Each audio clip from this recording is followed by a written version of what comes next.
मेरे साथ जुड़िए जब मैं विज्ञान की इस दुनिया में गहराई से उतरता हूँ और जानने की कोशिश करता हूँ कि आखिर वैक्सीन को इतना प्रभावशाली क्या बनाता है। वैक्सीन कैसे काम करती है? एक विस्तृत व्याख्या। वैक्सीन आधुनिक चिकित्सा विज्ञान की सबसे बड़ी उपलब्धियों में से एक है। इन्होंने लाखों लोगों की जान बचाई है, अनेक घातक बीमारियों का अंत किया है और आज भी वैश्विक स्तर पर महामारियों से लड़ने में मानवता की रक्षा कर रही हैं। लेकिन सवाल यह है, इतनी छोटी सी इंजेक्शन से इतनी बड़ी सुरक्षा कैसे मिलती है?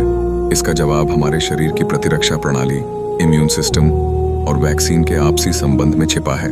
आइए विस्तार से समझते हैं कि वैक्सीन कैसे काम करती हैं। 8. प्रतिरक्षा प्रणाली क्या है? What is the immune system?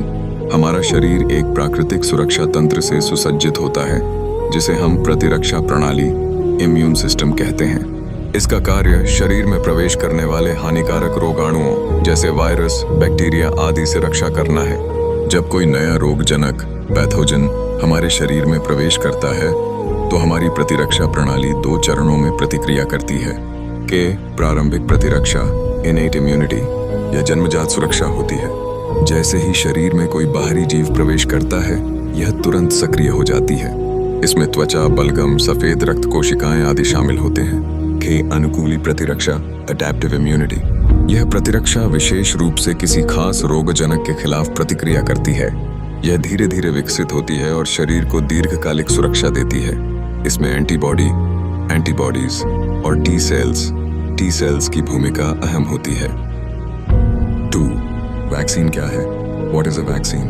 Vaccine एक ऐसा पदार्थ होता है जो हमारे शरीर की प्रतिरक्षा प्रणाली को किसी विशेष रोग के खिलाफ लड़ने के लिए तैयार करता है, बिना हमें उस रोग का असली संक्रमण दिए।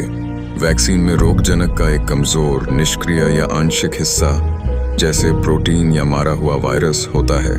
यह शरीर में रोग पैदा नहीं करता, पर शरीर को यह सिखा देता है कि इस प्रकार के रोगजनक को कैसे पहचानना और समाप्त करना है।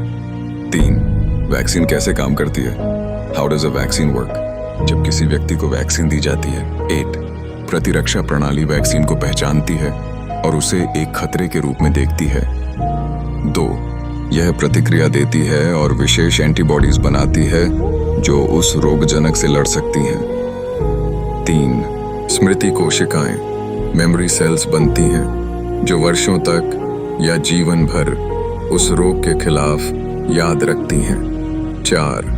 यदि भविष्य में वही असली वायरस या बैक्टीरिया शरीर में प्रवेश करता है तो प्रतिरक्षा प्रणाली तुरंत सक्रिय हो जाती है और संक्रमण को फैलने से पहले ही समाप्त कर देती है।